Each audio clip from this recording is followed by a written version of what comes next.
you can't say mold in America because that's really bad. Um, we have to call it mildew.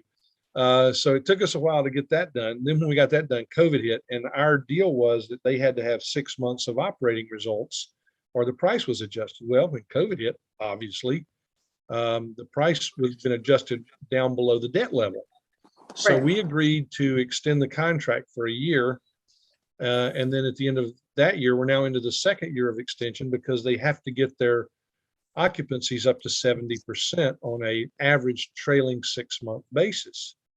And they're not quite there yet. So at some point we will be going out to raise money for that. And I think an international real estate firm could do us a lot of good in doing something like that. So anyhow. We could definitely, we have over 60,000 agents.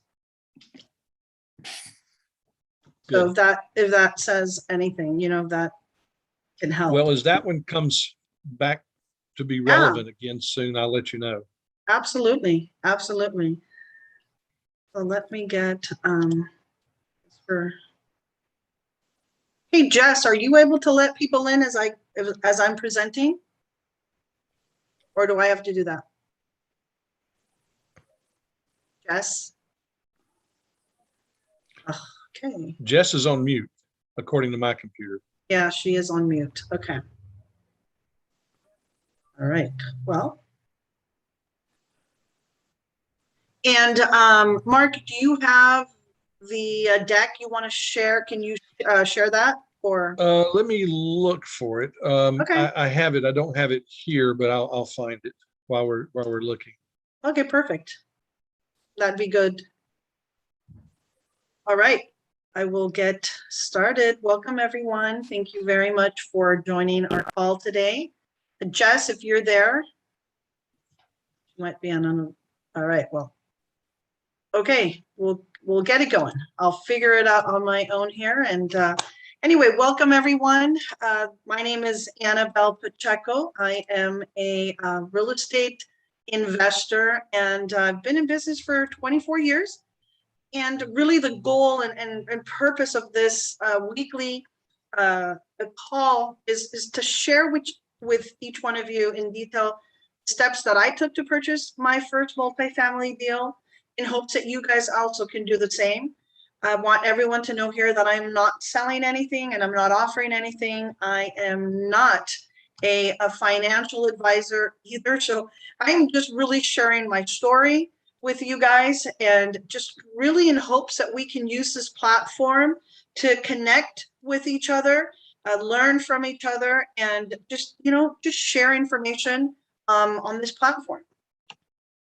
And just a little intro about myself. I started in the mortgage industry, mid-90s. Did a lot of FHA loans, conventional loans back in the day. And at that time, I was also investing in single family property. We were buying properties, fixing them up, flipping them, selling them, and have probably purchased over 100 properties throughout my career. And then in around 2001, we deviated a bit, went into the restaurant industry, built it from ground up, and pretty much did that for about 8 years.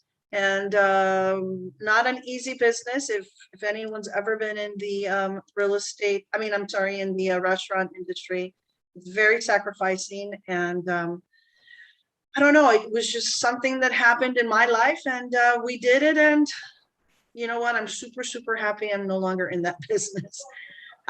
But you know what? It was a great learning, just great learning experience for myself.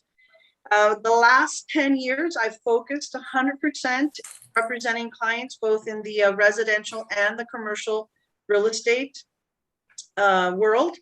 And about 6 years ago, I decided to kind of go into the multifamily property and purchased a first property, 34 units in Grand Prairie, Texas.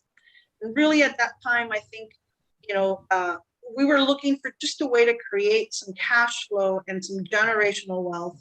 And we were kind of done doing the flip, right? Like you buy houses, you fix them, you flip them, you have this capital, and then you go back and you're working it, not, I kind of wanted to change things around and put my money and have my money work for it. So we did, and really, I have to say that for me, it was, I guess, the reasons that I used, right, to invest in multifamily was really these 4 reasons. And they might be different for you, or hey, maybe these might be reasons that you also invest in multifamily.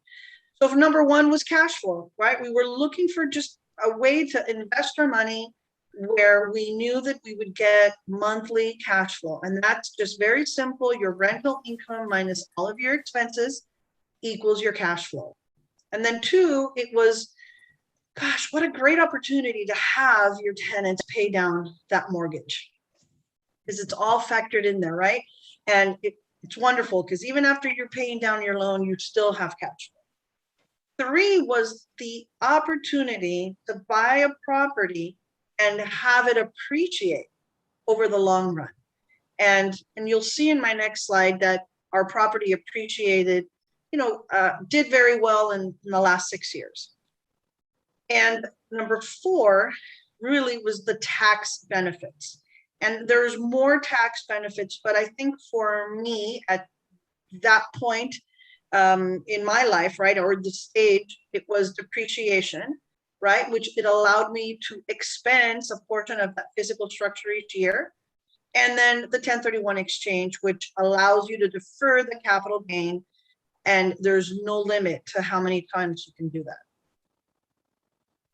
So just in a nutshell, and many of you have seen this already, but for those that haven't, I purchased what we call a value add multifamily property, okay? And this property was listed at $850,000. How I found the property, pretty simple. I was on LoopNet. I happened to be out in the Dallas area, and you know what? Picked up the phone and called, and that agent happened to be the owner of the property. And I was a buyer who happened to be a real estate agent. So just made total sense for us to represent each other, right? Like he represented himself, I represented myself. I knew, or at least I thought I had a good experience. I'd never done multifamily, but I had done enough single family, and I knew the gist of at least the negotiations and the contracts. I knew I would hire an attorney, or we had an attorney that helped us with it. And so I felt pretty confident going into this that, I could represent myself on it. And so we purchased the property for $850,000. And at that time, in conversation, I was ready to apply for just, a traditional bank loan. But I thought, it might just be easier if the seller would finance it for me. And I kind of went at it. I just said, hey, I have nothing to lose. The worst thing that could happen is he say no. And when I asked if they would be willing to carry a note for 2 years for the remaining balance. We gave him $350,000. He said, yeah, absolutely. And we figured at that time, the condition of the property when we bought it was not in good condition. He was not capitalizing on the rents there. That property needed a lot of work, and he didn't have the money. So I figure, he made more money lending us than he was actually producing there with the property. So it worked out great. It was a 2-year note. It gave us enough time to remodel and update the units and increase the rents, because that's what lenders are looking for, right? They're looking at what is this property producing. And we went in very aggressively. Everyone was on month to month. And we just went in there and in chunks of 5, just started giving notices, vacating, and then we'd go in there, bring in a crew to just work all 5, units at the same time so that we could turn these as fast as possible. And everything is pretty much, you keep everything the same, right? Same kitchen, same kitchen cabinets, same bathroom cabinets, same flooring, same countertops, same everything. We would just go and buy in whatever amounts we needed, and just kept it very easy. And we just wanted it done as fast as possible to get tenants in there. And at year 2, when we refinanced, the property appraised at $1.6 million. So it really had almost doubled by year 2. And we then refinanced. We got a loan for $1 million and pretty much got all of our initial investment back. We really have zero money invested in this property today. And its value is $2.7 million today. And I think some of you on this call know that I am in the process of selling, and I just accepted a letter of interest today. Oh, mazel tov. So I'm excited. It's finally happening, and we'll see where it goes. You know, now it's the purchase contract, drafting that purchase contract, but we'll see where it goes. And I'm excited because we are definitely now. I don't know where, what we're doing just yet, because it literally just happened, but excited to see where this, how I make this great appreciation, right? This capital that we've made, how I double it or triple it, or who knows what happens there, but super excited. Any questions so far? All right, so just a picture there of the property. So the 2 buildings, this building here has 24 doors, 1 bedroom, 1 bath. And then this building here has a 2 bedroom, 1.5 bath, 10 units. So I want to stop sharing here for a second. And all right, let's see how many people we have, because I can't tell when I have that. Great. So I have invited Mark Taylor to join us today. And Mark is a very knowledgeable and has a capital, am I saying this right? Like, you have what's the name of your company, Mark? I apologize.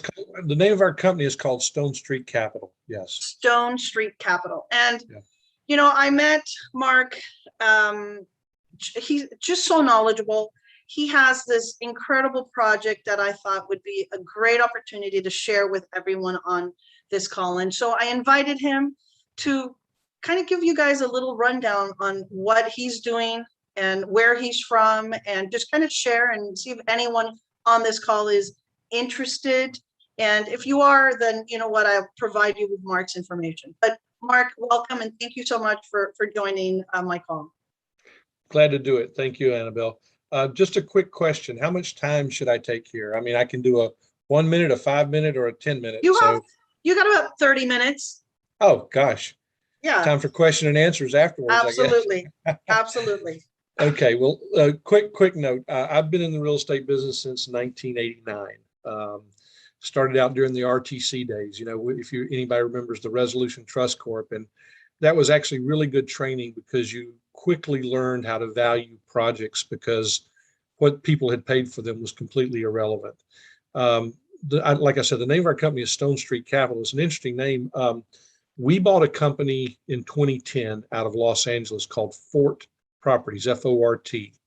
And Fort was a tenant in common aggregator. They had 169 investors. They had 3.5 million square feet of property. They had assembled it at a value of $341 million. And if you'll remember, by 2010, there were very few TIC companies left. And we went in and bought the control position because we knew we had to refinance the whole portfolio and trade out some partners or whatever. They wouldn't let us keep the name. The name was endemic to them. And so we were coming up with different names, and we were going to call ourselves the Stone Castle, which was like, Fort. And my partner said, well, I was born on Stone Street, so why don't we call it Stone Street? So there's no magic in the name. But like I said, I have done projects since 1989. For 10 years, the decade of the 90s, I went back and forth to Germany primarily, but all over Europe, raising money to bring to the US, because there was a great German-American tax treaty that gave the Germans, Annabelle gave you some of the tax benefits they had that we have here in America. The tax treaty allowed Germans to avail themselves of all the benefits of American taxes, depreciation, expense write-offs, and things like that. But then when it came time to sell the property, They went under the German tax law. For certain properties, there was no capital gains tax. So they actually escaped that. But European Union at the end of the 90s kind of killed my business because all of the big banks started buying up guys like me, and the margins went out of the business and we couldn't compete. So we immediately pivoted to a value added strategy, again, taking off Annabelle's slide. And you know, when somebody tells you what they're investing in, you need to be able to tell them in 2 or 3 quick sentences what you were looking for. Otherwise, you're not focused. And so our strategy is real simple. We look for properties that we can purchase for less than replacement costs in markets where employment is increasing and where we can hit an economic value on what we call risk adjusted returns. And so if bonds are getting 5%, we try to get 7.5. We try to stay 250 basis points above the long-term bonds. Well, bonds right now are really cheap, so we've had to adjust that. We're trying to get, you know, 12s and 15s on our returns. And I'm sure that will change at some point in the future, but that's it. It's properties that are below replacement costs in markets where employment is increasing and where we can make an economic return. Those are our 3 criteria. And then there are a bunch of sub criteria under that, but that's the main thing. Why do we want replacement costs to be our guiding factor? Well, there's a real simple reason. And this is a lesson I learned during the RTC days. If you can buy it cheaper than you can build it, you have a lot of advantages. Number one, you have the advantage of time. If you can buy it and start renting it out, then you don't have to go through the entitlement process, the construction process, maybe 2 years, then the lease up process. So you're already ahead of the game. That's the biggest issue. The second thing is that when you buy a property that is less than replacement cost, so I'll give you an example. We bought a building in Atlanta for $200 a square foot, right across the street from Lenox Mall, Class A building, great tenants in it. We paid $200 a foot. Anything you build right now in Atlanta, new construction on a building directly beside us is $550 a foot. So consider this. If those people want to make a 10% return, that means they've got to get $55 net rents to make a 10% return on $550 a foot. And that's at 100% leased. So if you look at us at $200 a foot, we can rent the same space for $20 a foot, be less than half their rental rate, and we can make a 10% return. So gives us a huge advantage when you're going to lease to tenants. If you're competing for a big tenant, like a law firm or in our case, we have the University of Georgia in our building, we can offer a discounted rent from everyone else in the market and still achieve a superior return for ourselves. So that's why we keep our attention riveted on replacement costs. You have another thing called, you call it improvements creep, or sometimes it's called basis creep, where if you buy a building like that, and you put $100 a square foot in the space for a tenant. Well, now on that space, we're at $300 a foot. So if that tenant leaves and we got to put another 100 in, we're at 400 a foot. So you have to keep an eye on that. But the real thing for us is finding what we call value, and that is something less than the replacement cost. So that's the main thing for us. And so I was in Atlanta for 20 years. I moved here 15 years ago to Charleston to take a job with a large family office. And then we bought Fort Properties 10 years ago, and we've been doing that ever since. Our building in Charleston, and by the way, I don't know how much you guys know about Charleston, but it's one of the top markets in the country right now. Have a lot of things going for us. And let me just mention a few of those. First, we have Boeing, which is the big 800-pound gorilla in Charleston. They are the biggest, economic driver of our economy. Most of the Boeing jets, including the 787, are now produced here. In Washington State, there's still a lot of renovations and helicopters, but primarily most Boeing jets are done here. We have a huge presence with Mercedes-Benz. They've got 1.5 million square feet here. We have a 2,000-acre campus for Volvo. So Volvo is a big automotive group here. And then we have a number of other industries, but those are the big 3 really in and around Charleston. We have a military base. We have a huge healthcare component because of the medical universities here. We have a huge educational and tech component, but we're really blessed by a natural harbor. The Charleston Harbor is over 52 feet deep. And the reason I say over 52 as opposed to some other metric is because when the Panama Canal was widened a few years ago, ships that were normally 39 to 40 feet below the waterline are now 52 feet below the waterline. Ships have gotten wider, and so it's deeper in the water. And so that 52 feet is a real significant number because there are only 3 ports on the East Coast that can handle ships 52 feet below the waterline 24 hours a day. One is the New York, New Jersey port system. One is Miami, and the other is Charleston. In Jacksonville, there's bedrock at 39 feet, so they can't get big ships in there. In Savannah, they can go 52 feet below the waterline, but only at mid tide to high tide. Low tide, they're at 48 or 49 feet. So you can only use the Savannah port about half the day. Norfolk, Virginia is 42 feet below the waterline. So that port has become a huge driver of our economy. It was before, but even more so since the opening of the Panama Canal. Why is that important for this particular building? Well, this building, and I'll talk about the area in just a second, but in this particular building, 4,000 feet south of us, the state of South Carolina, the Ports Authority has just opened a new port. It's $1.2 billion to build it. And next to that port is being built right now an intermodal rail container transfer facility, IRCTF. And what that means is when these big containers come off the ships and they are to be shipped all over the country. If you order a container from Europe or a container from Africa, you ship them all over the country. It's primarily done with 18-wheelers and rail. And so Charleston made the decision a few years ago that they wanted to get the 18-wheelers off the streets, the surface streets down here. So they come off the ships, they go to the rail facility, they're sorted. The rail facility is going to be 11 tracks wide when complete, and that's a $500 million project. And then they will be put on trains and they will be taken about an hour inland. And there's a separate port property at the intersection of I-26 and I-95. I-95 runs north and south all the way up and down the coast. I-26 runs east to west from here to California, basically. And so those containers will be taken off of 18-wheelers. They actually will never have been on 18-wheelers. They'll go from the ship to the train to an hour inland, and then they're put on trucks at I-95 and I-26, which reduces trucks in the Charleston area, which is a fantastic thing because we have old streets and cobblestones and they're all narrow anyway. So it's kind of a tough sell down here. That's what's driving this particular area of our property. The new port is called the Hugh Leatherman Port. If you want to look it up, Leatherman is a local politician who got us the money. And then there's an intersection off of I-26, $500 million, $500 million interchange.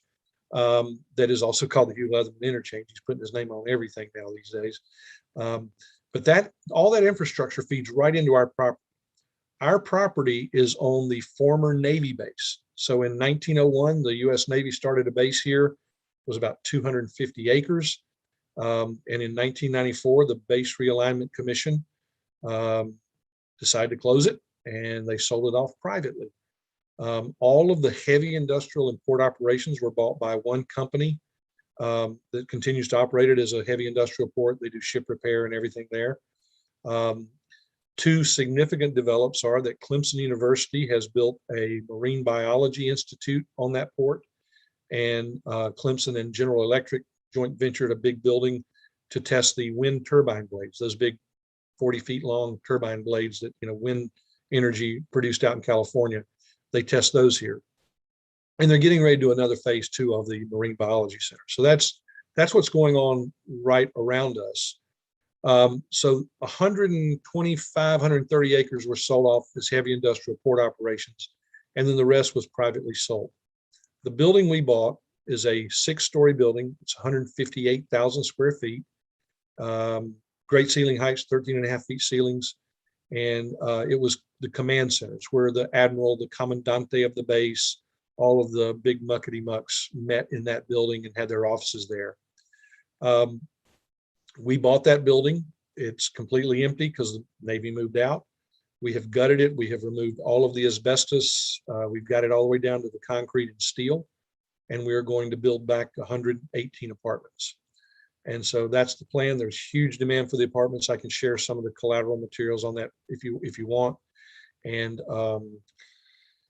like I said, we think it's going to be a great project. We have 3 different tax credits associated with that. The building that we are in, even though it's a concrete building, built in 1970, it survived hurricanes and earthquakes. It's called brutalist architecture. makes you think it's kind of an ugly building, has 800 windows in it. The windows are 2 feet wide, 5.5 feet tall, so it's a tremendous amount of light coming in. But if you look at the building, it looks like somebody stuck a waffle iron into a piece of concrete. It's just, it's kind of that riveted look. But those historic tax credits give us a 20% tax credit at the federal level and a 10% tax credit at the state level for our renovations. And then we have something in South Carolina called the abandoned building tax credit. It's a 25% tax credit, but on this particular building, there's a cap of $4 million in tax credits. So we have $13.2 million of tax credits associated with the building that the purchase price that Mike and Kevin, who Annabelle has met, is buying for $11.4 million. If you were to sell the tax credits, you have to discount them, so they're only worth about $9 million, but that's still a fantastic bargain. And so I'll share, if I've got just a couple of minutes, I'll try to share an investment deck if I can find it. Let's see. Well, I'm not finding my file. Annabelle, I'll send you the deck that you can send out if that's, let me see. I'm not finding a share screen. My share screen is not letting me get to my my computer.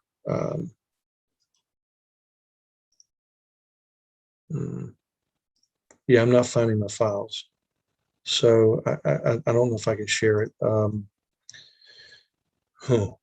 That's a disappointing. I've got the deck in front of me, but I can't get it to you. Anybody technical that can tell me how to do this? I'm a real estate guy. I wonder if Anna needs to change the settings so that share can be enabled. Ah, okay. That might be. I don't hear you, Anna. You're on mute. Okay, so I made you a host so that you should be able to share. Ah, okay. Yep. Okay. Here we go. Anchor deck. There we go. All righty, perfect. Okay. I knew there was something beyond my capabilities on here. So this is our deck. That's a picture of the building. Like I said, it looks like a waffle iron. You can see lots of windows in it. Like I said, 800 windows exactly. Actually, Mark, at least I'm looking at your desktop folders. Oh, I have opened that up. Hang on, desktop folder. How do I open that? You don't see that now? Click on the file. I did. It should open up. Did it open up? I'm looking at it. I guess you guys can't see it. Let's see if there's another way to do this. So I go here to Anchor Deck. Uh-huh. I double click and it comes up on my screen. Let me go back to share. You may need to just click on your other screen. You might be on the desktop screen. Okay. Let me see. Let me go back to you. New share. There we go. How's that? Is that it? No, there we go. Now you got it. Perfect. Okay. So there's our nice, and the reason I think it's a beautiful building because it's a moneymaker. So might be ugly to some. Okay. So here's what we have. 158,000 square foot building. You can see the purchase price.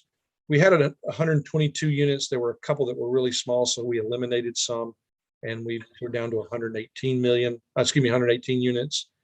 Again, I'll be happy to send this to any of you guys, but I want to get more to the area. So this is our building. Directly beside us, we have an extra site that we can build on. Right now, we're going to use it for parking. But if we decide to do phase 2, we can build 300 units there, and those would all be brand new, of course.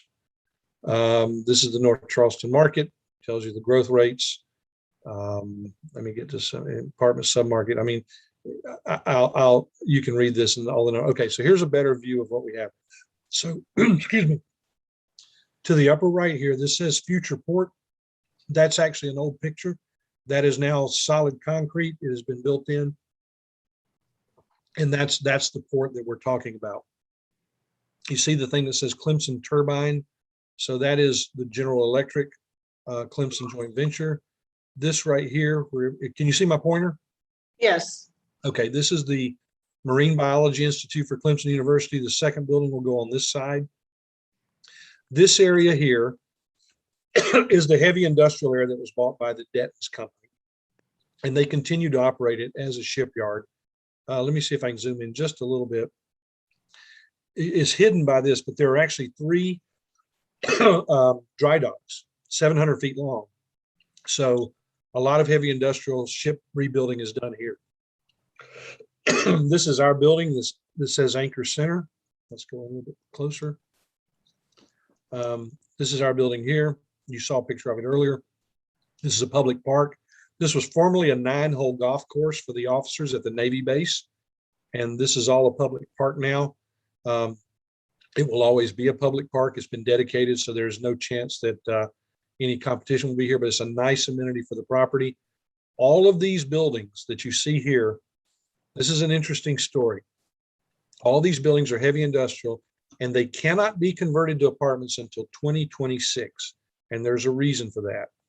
When Detton's bought this shipyard, the U.S. Navy had an agreement with them that if there's ever a war and they ever needed this back, the Navy could come and take it back over. They would have to pay Detton something.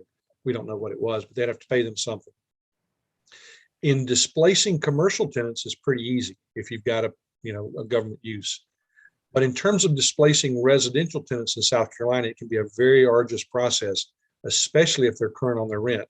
So the Navy restricted this entire area from having any residential uses until 2026. They figured by then this would probably, the complexion of the military would change. They wouldn't need this.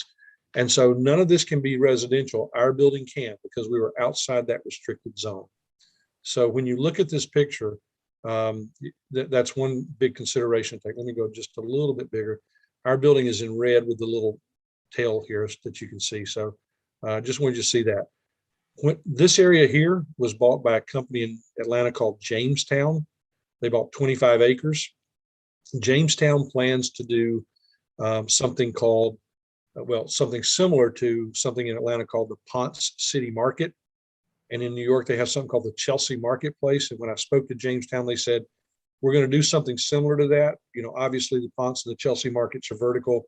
So this would be more of taking those buildings figuratively and laying them on their side. But they're planning an entertainment venue. They're planning live, work, and play, office, you name it, a lot of retail, a lot of residential in their use, but they're not going to get started for another year. I meant to say this, in this shipyard right now, there are 8,500 employees.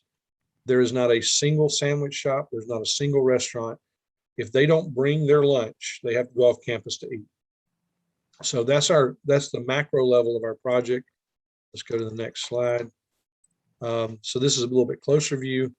This wedding chapel was a physical relocation from down where the intermodal facility is going in. Last year, they had 90 weddings in this chapel. And this all public park. You can see some housing here, but these are just, most of these are slated to be torn down or be used because this is a public area. This is the area for the golf course and then the park here. Future Jamestown retail, you see all this here. This is all Jamestown. So they bought this right beside us. Going to the next site assessment, proximity to employment, proximity to retail, outdoor recreation, obviously. I'll let you read through these. Are, some of the local economic indicators, great colleges, great, industry with Boeing and BMW and Mercedes and Volvo. A little bit. Okay. So here's the property information again. Building is 158,000 feet. Let me just reduce this a little bit. And these are our projected rents. Now, let me say a word about these rents. Let me get that out here. The rents may seem high, but we have interviewed 3 different property managers. We interviewed Greystar, Western Management, and Pegasus. Greystar has 500,000 units. Both Pegasus and Western have about 40,000 units each. And they're telling us our rents are low, but the numbers work based on these rents. So we're just going to leave it alone and hope to do better. This is the floor plates, typical floor plate in the building. It's actually the first floor. So on the left side of the first floor will be our retail uses. On the right side are apartments. And then floors 2 through 6 are basically just apartments all the way around. So on the top floor, because we have historic tax credits, we have to do something a little bit unusual. This right here is a it's basically a large presentation or conference room. It looks almost like an old movie theater. It's got a sloped floor. We have to keep that because of the historic nature of the building. Our tax credits are based on that. And then here was the commandante's office and his conference room.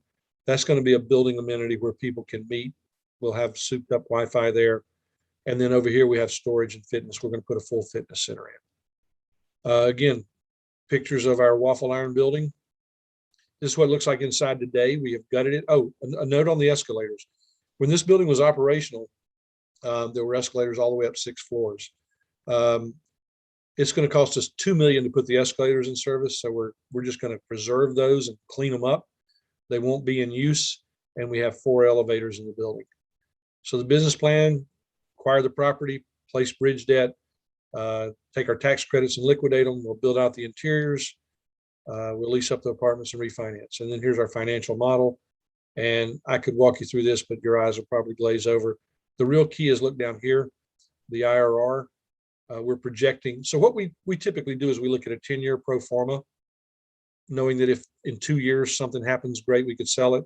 But we've projected a sale in year 7, and this would be our IRR. So you put $100,000 in, you get $352,000 back. And again, this is sources and uses of cash. So shows you where we're going. Any of this I can share with you, but this is kind of this is for a lot longer meeting than we have today. Again, the return's 35.2%. And then we've got reasons why you should do it, reasons why you should do it with us. And this is the group. So let me just say one more thing about this. The reason that I'm currently an owner of the building and will be in the long haul is this.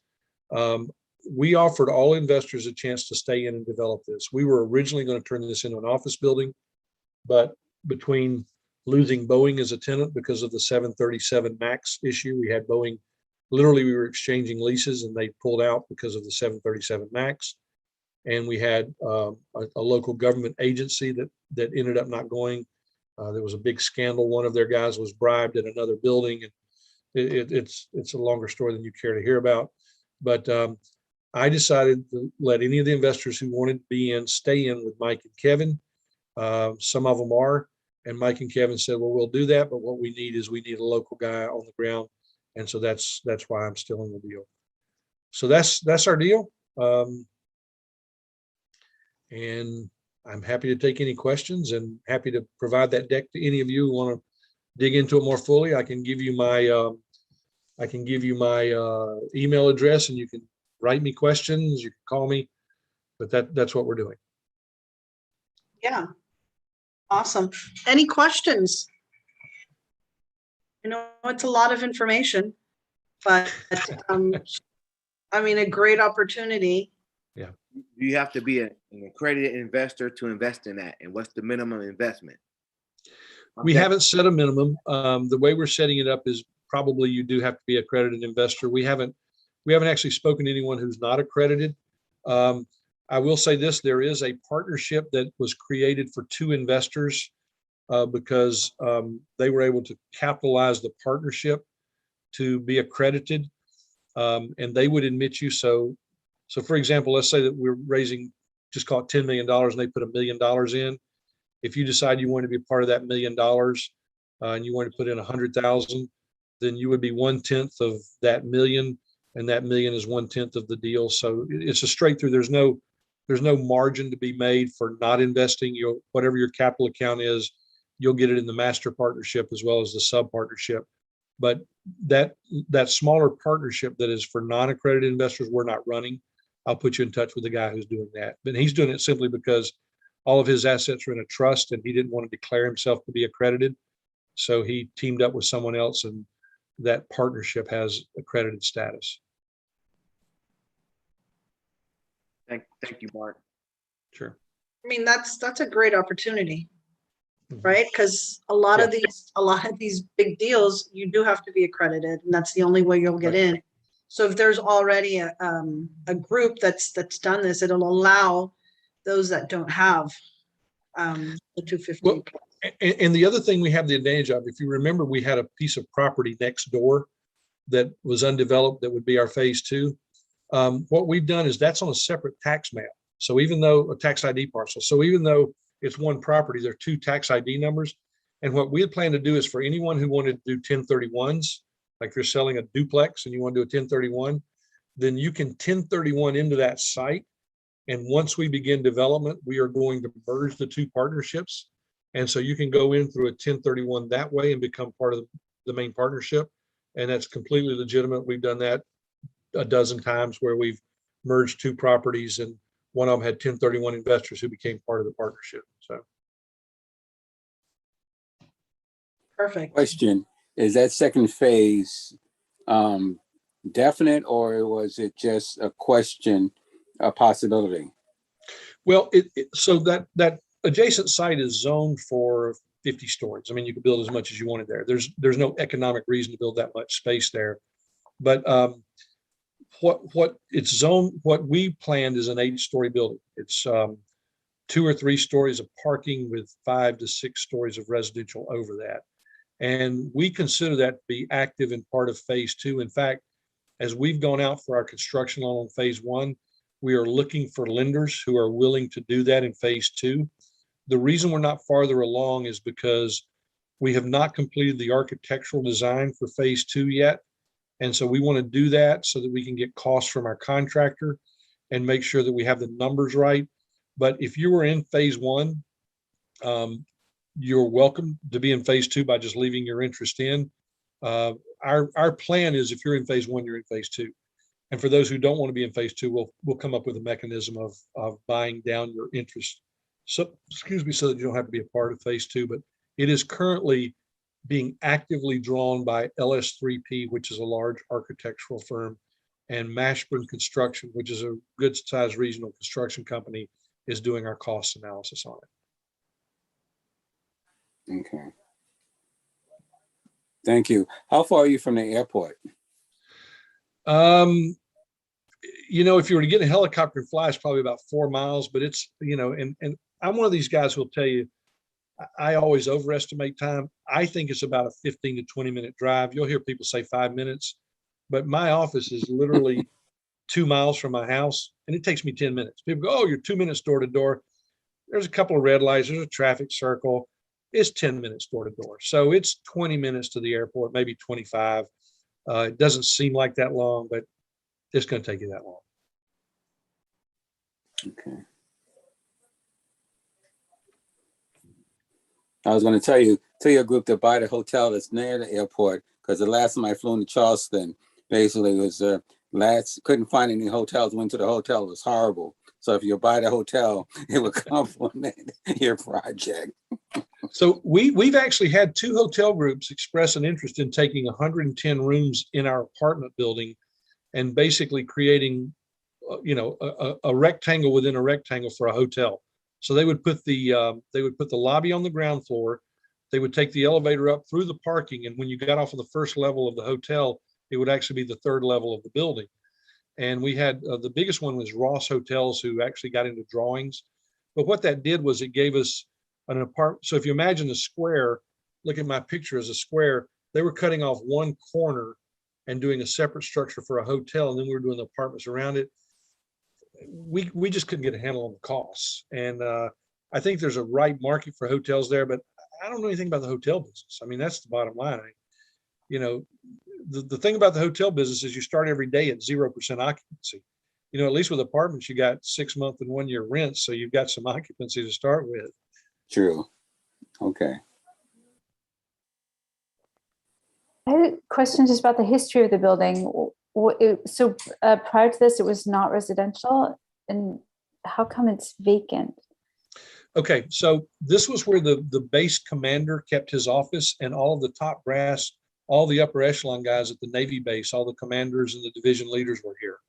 And so when the base closed in 1994, and this building was sold off in 1996, the Navy vacated.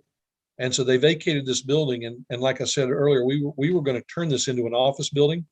And we had Charleston County was going to take 5 of the 6 floors for some of their uses. They ended up pulling out after a year of negotiation and a year of drawings and stuff. And they went to another building. What's interesting is that other building, one of their local councilman was indicted for taking a bribe to move to that other building. Didn't help us any, even though he got in trouble for it because it killed that deal. So after a year of doing that, we chased Boeing, and we got really close to Boeing until the 737 MAX hit. Then COVID hit, and so we were trying to finance an office building here. Candidly, the demand for office is not as good, but it was much easier to do an office building, much more efficient. But we went to the capital markets and we couldn't find a loan for an office building. You know, people wanted 50% loans instead of 80% loans. And so we said, well, let's try it as apartments. And the numbers worked amazingly well for apartments. And so we said, we'll just build apartments here. So the building was full of asbestos, so we had to gut it. And when we gutted it, it gave us an open space to design apartments inside. And who was the architect? The current architect on this building is BBGM. That's a group out of Washington, D.C. And the reason we're using them is because they have a lot of experience in historic buildings and doing compliance with the requirements of the National Park Services administers historic tax credits. And in South Carolina, we have something called SHPO, which is the State Historic Preservation Office. So on the first building, the one that you saw is BBGM Architects out of DC. On the second phase, we're using a regional firm here, regional to the southeast, called LS3P. And if you look up LS3P, it's Lucas, Stubbs, Powell, Paculin, and Pierce, I think is the name of it. But I think if you look up LS3P, you'll find it. Actually, I meant the original architect on the building. You said it was a it was U.S. building. government. It was a GSA building. So I see. if you look in Washington, D.C., you'll find buildings that look exactly like this. I think somebody designed it. Yeah. They just copied the plans all around the country. I mean, if you look up brutalist architecture, which is what this is, there's 25 buildings in DC that are now 50 years old that they've labeled as brutalist architecture. It does look like a lot of buildings in DC. Well, in fact, if you want to Google something, Google the Dewberry, Dewberry. That's John Dewberry. He bought the federal building that looks just like this in downtown Charleston, and he turned it into, he calls it the Dewberry. It's a luxury hotel. They're getting $400 a night, but it's on a park in downtown Charleston. So he's absolutely killing it. And he went through the same thing. He had to abate the asbestos, gut the building. And I mean, it looks a lot like this, I call it the waffle iron effect.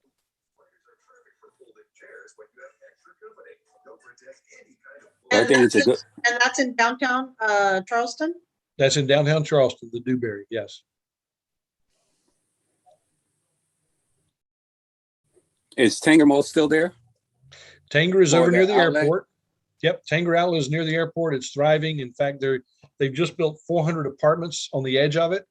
They're planning another 250 apartments there, and I mean, it's killing it. I mean, it's a traffic nightmare to get to Tanger, but Yeah. it's a centerpiece. I mean, if you know Tanger Mall, you know Charleston. No, my father-in-law lived not too far, 15 miles from Charleston. So we were flying to Charleston, and we have family that lives in Charleston, but getting around there can be difficult, getting to the airport at times. And imagine when the 18-wheeler, we've reduced, just so far this year, we've reduced the 18-wheeler traffic by 18%. And they expect it to be 50% in 3 years. So it's getting easier to get around.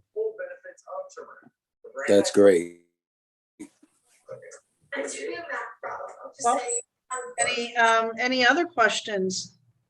Got some great questions so far. And So Annabelle, do you have a copy of that deck? Can I send it to you? I do. I can Feel free to- definitely include it. Yes, I will include it. Jess, I'll have my assistant send it out with the link of today's recording so that everyone can take a look at it at their leisure, and feel free to reach out to me and I think, Mark, your info's on there, correct? My info's on the back page, my phone number and my email. Perfect. Yeah, so feel free to reach out to Mark, and yeah, that's about it. So Mark, I really appreciate you joining me today. I think it's great. It's just wonderful for everyone to get exposed to Yes. just different projects out there. I Mhm. mean, stuff is really going on, and people are doing a lot of, big stuff. And I Yeah. think that it's really important for us to, keep your eyes, keep your ears open, and you just never know. Alyssa has a question, right? Just really quick, I just thought of it. Can you speak to the mix in terms of studios, 1, 2, and 3 bedroom units? Yeah, How let did you determine the mix on that? Well, like I said, we interviewed Pegasus, Western Management, and Graystar. Graystar is local here, and everybody knows Graystar because they're so big. And what we did was we asked them to evaluate what we had there, and their feeling was, okay. So let me back up a second. When I was at the beach company, my former job, we built a 272 unit complex about a mile and a half from here. It's called the Factory at Garco, GARCO. Garco was a Great American Recovery Asbestos something. We bought 40 acres and we built some apartments there. Those were recently bought by David Robinson, the basketball player. He has a group called Admiral Properties. And so they bought those. And so we consulted with their property manager, who was Pegasus, and we consulted with Western, and we talked to Graystar. They feel like there are not going to be a lot of families here. But with the park, you would think there would be with small kids, but they think there are not going to be a lot of families here. They think this is more under 35 professionals who either work at the Navy base, work at the airport, work at Boeing, some of the tech companies that are in the North area. And so we just kind of designed what they told us to design. Got it. It's interesting that you basically in turn talk about David's company, because being the fact that he was involved in the Navy, that he wouldn't take over old Navy buildings. Well, we haven't met him or talked to him. We only know that property sold to him. I don't know any of his people, but I do. When I look them up on the web, they're buying a lot of apartments. I mean, that guy he's a whiz at raising money. Yeah, no, he is. He's a nice person too. Oh, I could see that. He just comes across that way. Yeah. Well, thank you very Who much. is this? Who is this? What was the name? David Robinson was a former pro basketball player. He went to the Naval Academy. And when he was in the pros, his nickname was the Admiral because he was a Navy officer. Oh, So he named his company Admiral Properties. oh, nice. He played for San Antonio. He played for really? a Texas team. Yes. Okay.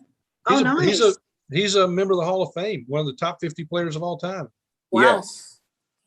Wow, that's awesome. And everyone who I know who has met him says he's a complete gentleman, just as nice. No, as he is. I had the opportunity, so I can say that. Yes. That's That's good. great. How much taller was he than you are, William? as tall as your building than you. I walked past Shaquille O'Neal one time in a hotel lobby, and my buddy goes, "What happened to the sun? He blocked out the entire sun." Like it's so big. Oh my gosh. That is funny. Well, listen, guys, thank you so much, Mark. It's been great. I hope Thank you. guys, yes, I hope you guys found, value in today's call. And if you have any questions, please feel free to reach out to me. I will make sure you guys all get a copy of this deck that Mark presented today, so that if you have any questions, if you guys are interested, feel free to reach out to him or myself and we can connect you. But other than that, thank you guys. I'll see you next week, same time, Okay. 2 p.m. Pacific Standard Time. And I'll see you guys. Take care. Thanks, everyone. Thank you, Mark. Okay. Thank Bye-bye. you. Thanks. Take care. Bye-bye, everyone.